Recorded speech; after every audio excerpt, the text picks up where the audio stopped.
जगत के ज्ञान से संबंधित है। भौतिक जगत में क्या भोजन करते हैं, कपड़े पहनते हैं, जूते पहनते हैं, है ना, देह की सफाई करते हैं और हम घूमते फिरते हैं। माता पिता भाई बहन बिल्डिंग घर जो भी आसपास की जो चीज़ें हैं जो हमारे चारों तरफ है उसको हम कैसे चलाते हैं और जो ज्ञान की जरूरत होती है उसी को कहते हैं अपरा ज्ञान। तो आप कह सकते हैं कि दोनों ज्ञान की जरूरत है, परा ज्ञान और अपरा ज्ञान। लेकिन दुख की बात यह है कि अपरा ज्ञान तो बहुत हो जाता है, हम इंजीनियर भी बन जाते हैं, साइंटिस्ट भी बन जाते हैं, बड़े अभी ऑफिसर्स बन जाते हैं, लेकिन हमें कैसे एक साथ चल करके आगे बढ़ना है यही ज्ञान नहीं मिल पाता है। हमें कैसे दूसरों की से बात करनी है यही ज्ञान नहीं मिल पाता है। हमें अपने गुरुजनों की कैसे रिस्पेक्ट करना है ये ज्ञान नहीं मिल पाता है। हमें माता पिता की कैसे बातों को अमल करना है ये नहीं ज्ञान मिल पाता है। हमें पब्लिक के साथ कैसे व्यवहार करना चाहिए ये ज्ञान नहीं मिल पाता है। और यही ज्ञान की जरूरत है, वो ज्ञान जिसको आध्यात्मिक ज्ञान कहते हैं। और दोनों के बीच सामंजस्य होना चाहिए। दोनों ज्ञान के बीच अगर सामंजस्य कर लिए तो आप बन जाएंगे विवेकानंद, आप बन जाएंगे सुभाष चंद्र बोस, आप बन जाएंगे बड़े संत, आप बन जाएंगे बहुत बड़े साइंटिस्ट, आप बन जाएंगे बहुत बड़े महान पुरुष। लेकिन ये कैसे बना जाता है तो थोड़ा मैं बताता हूँ। एजुकेशन में कितने लेटर है कोई बता सकते हैं? 9 लेटर है। कितने? ई का मतलब क्या होता है? ई का मतलब होता है इनलार्जमेंट ऑफ माइंड। इस 9 लेटर को भी मैं डिफाइन करूंगा। ई का मतलब होता है इनलार्जमेंट ऑफ माइंड।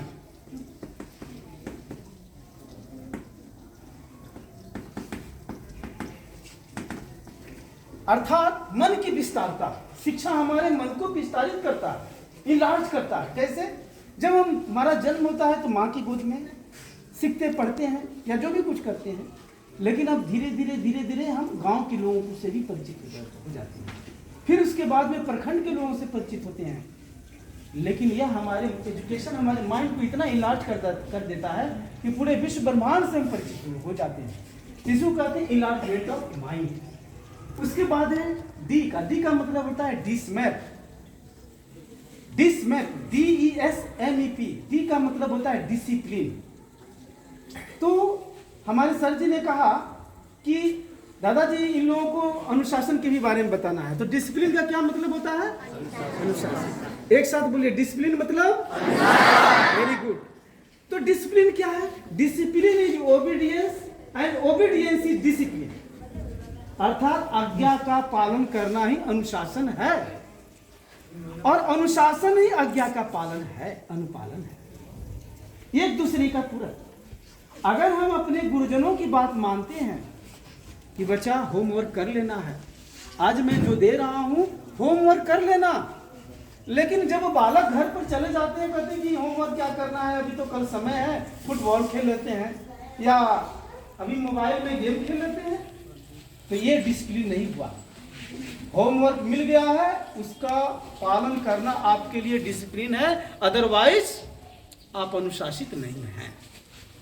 अब रही बात कि अनुशासन की बात, अगर हम अनुशासित हैं तो हमारे जीवन प्रगतिशील स्वभाव का होगा, हम प्रोग्रेस करेंगे, क्योंकि बड़े का कहना मानने का मतलब है कि हम प्रगतिशील स्वभाव के हैं।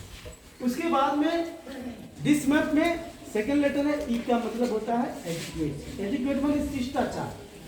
शिष्टाचार मतलब आपके क्लास में जब आपके सर चले जाते हैं आप खड़े हो जाते हैं, होते हैं ना, इसको शिष्टाचार कहते हैं।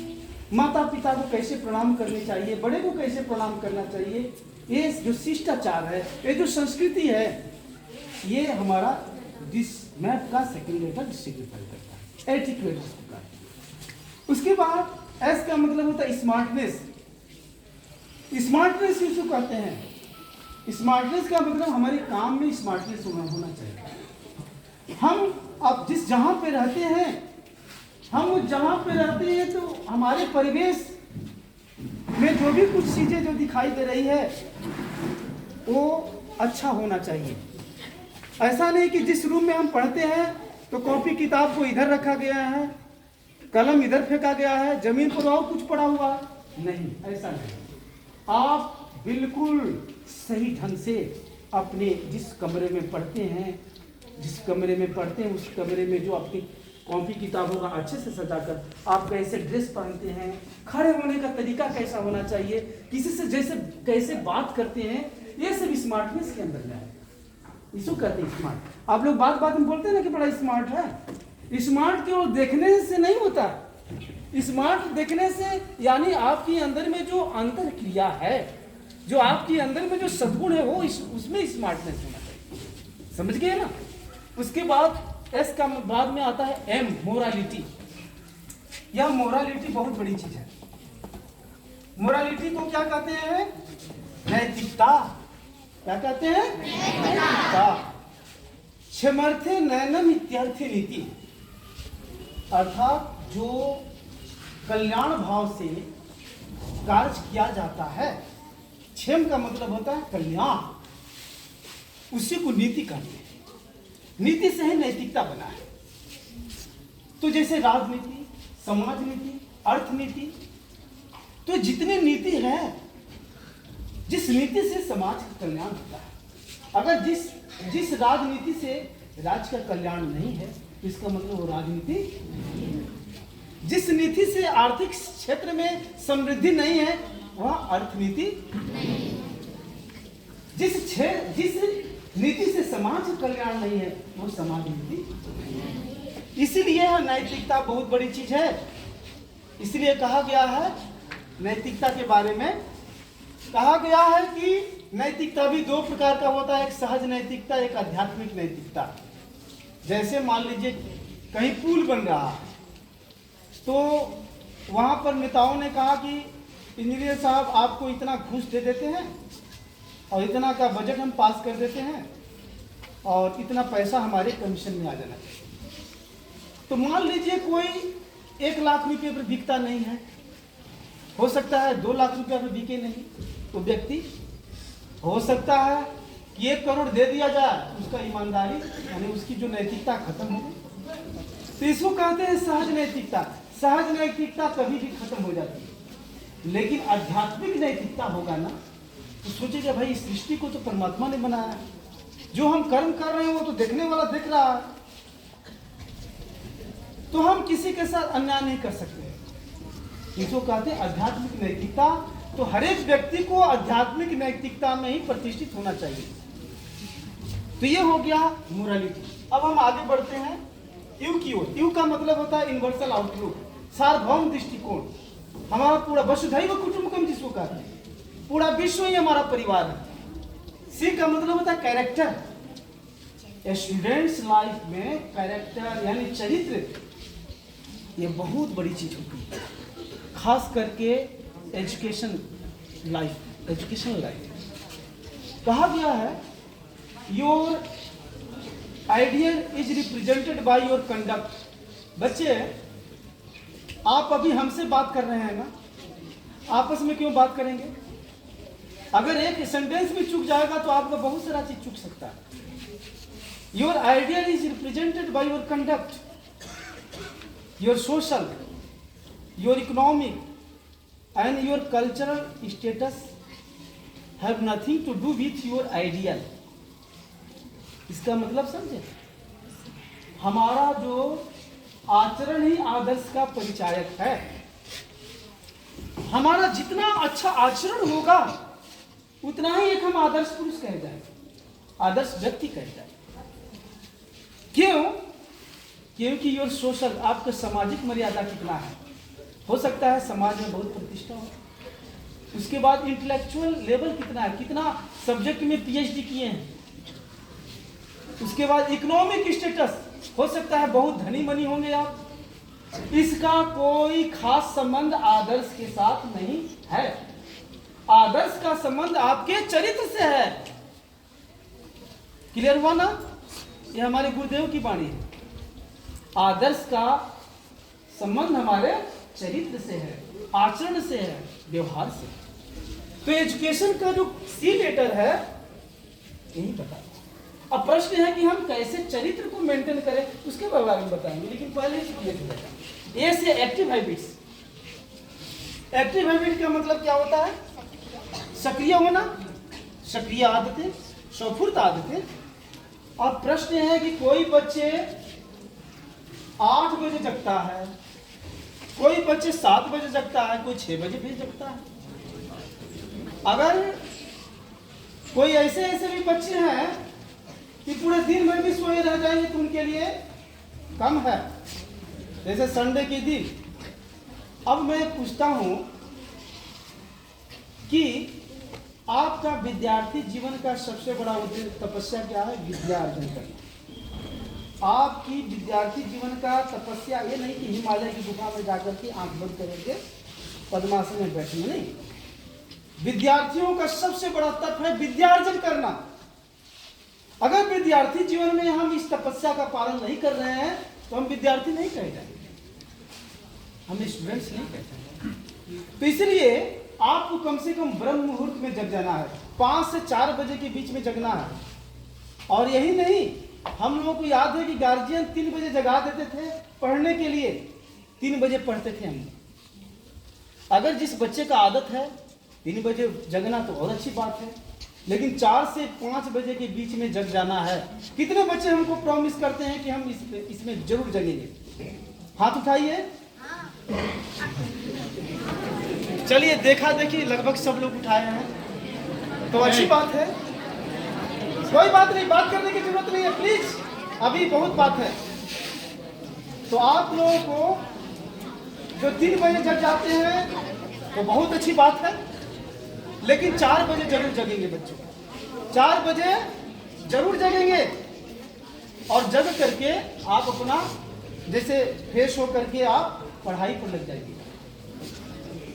उस समय में क्या होता है, ज्यादा माइंड रिलैक्स होता है और आपकी जो सब कॉन्शियस माइंड होता है उसमें ज्ञान की बातें ज्यादा प्रवेश कर सकता है। तो इसलिए इसको कहते हैं एक्टिव हैबिट। उसके बाद में टी का मतलब होता है ट्रस्ट वर्दीनेस। ट्रस्ट वर्दीनेस का मतलब होता है सत्यनिष्ठ होना या विश्वसनीयता। अगर हम सत्य में प्रतिष्ठित हैं, सुनिए बच्चों, सत्य में प्रतिष्ठित हैं तो हमारा कोई बाल बांका भी नहीं कर सकता। आप सुने हैं ना महाभारत में युधिष्ठिर को धर्मराज कहा जाता है। आज भी बड़े इज्जत से युधिष्ठिर का नाम लिया जाता है। क्यों? क्योंकि वो सत्य में प्रतिष्ठित, उनके अंदर में कोई क्रोध नहीं था। कितने साल वनवास रहना पड़ा? 1 साल अज्ञातवास, क्रोध नहीं किया। लेकिन विजय किसकी हुई? युधिष्ठिर, पांडवों की। पांडव में सबसे बड़े थे युधिष्ठिर। हालांकि अंगराज कर्ण उन्हीं का बड़े थे, लेकिन कोई जानता नहीं था उस समय।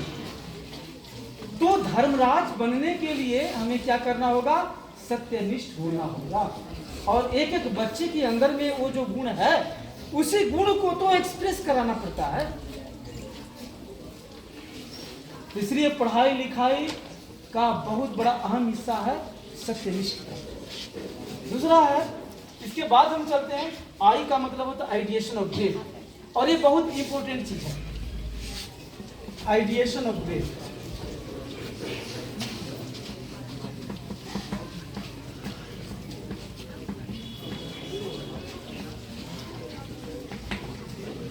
यह ग्रेड का मतलब यहां क्या हुआ? महान।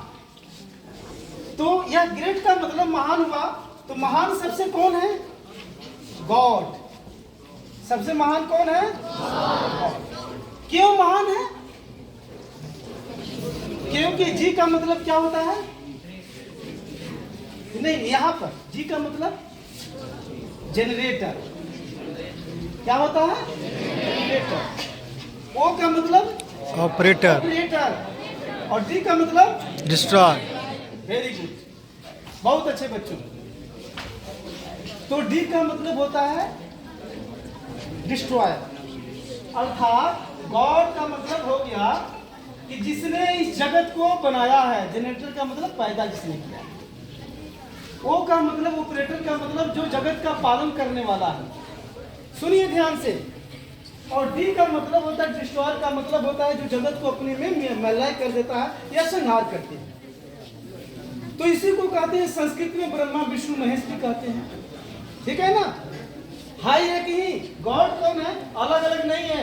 एक कंसेप्ट छोड़ दीजिए, भगवान एक ही है, परमात्मा एक ही है, परम ब्रह्म एक ही है।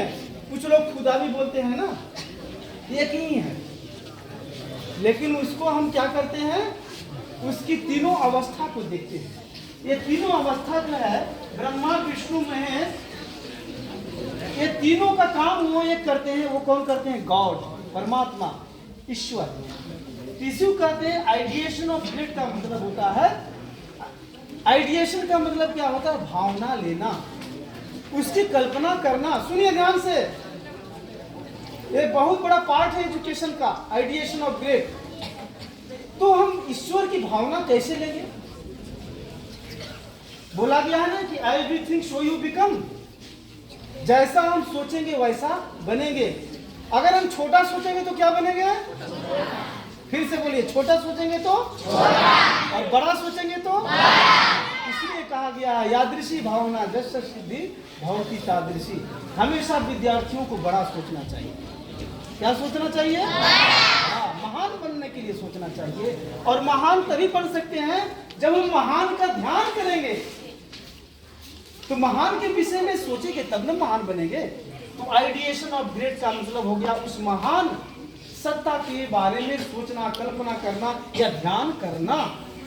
तो हमें शिक्षा क्या करता है कि इस विश्व ब्रह्मांड को बनाने वाला जो ईश्वर है उसके ध्यान करना, उसकी कम कल्पना करना भी एजुकेशन का एक पार्ट है। अब है ओ का मतलब ओमनिशियंस ग्रेस। जैसे एग्जामिनेशन होता है ना, क्वेश्चन पेपर मिलता है ना, तो कैसे करते हैं? भगवान से विनती करते हैं कि भगवान अच्छा से मिल है ना। यीशु कहते हैं ओमनिशियंस ग्रेस। ओमनिशियंस का मतलब सर्वज्ञ की कृपा, ग्रेस का मतलब कृपा। तो जो सर्वज्ञ है, परमात्मा है सर्वज्ञ, उनकी कृपा की जरूरत पड़ेगी, उनकी कृपा का पात्र बनना पड़ेगा। उसके बाद में एन का मतलब होता है nice temperament. Nice temperament, temperament का मतलब क्या होता है?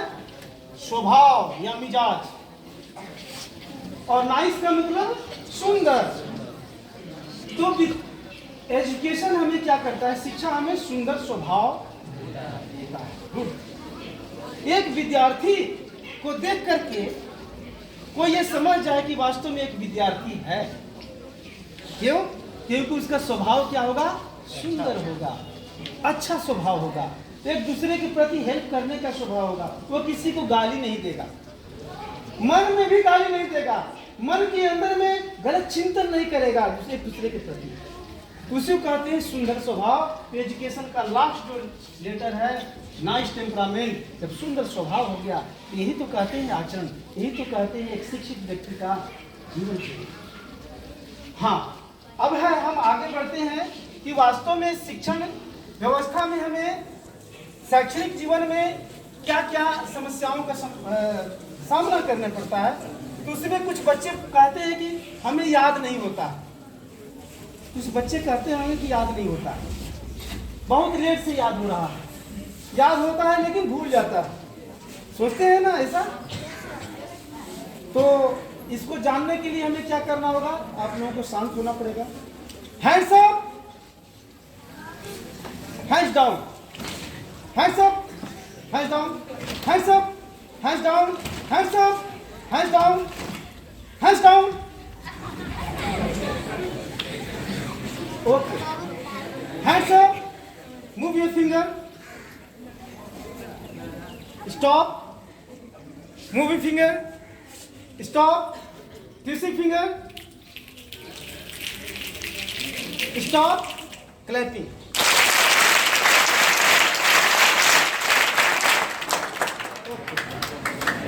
और आगे का भी तो कर सकते हैं।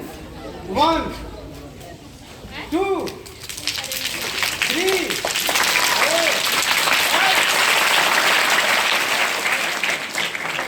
अब बिल्कुल शांत से सुनिए, मैं मेमोरी पर बताने जा रहा हूँ, मैं मेमोरी पर बताने जा रहा हूँ। शांत से बैठिएगा, केवल हमारे देखिए। Silent silent.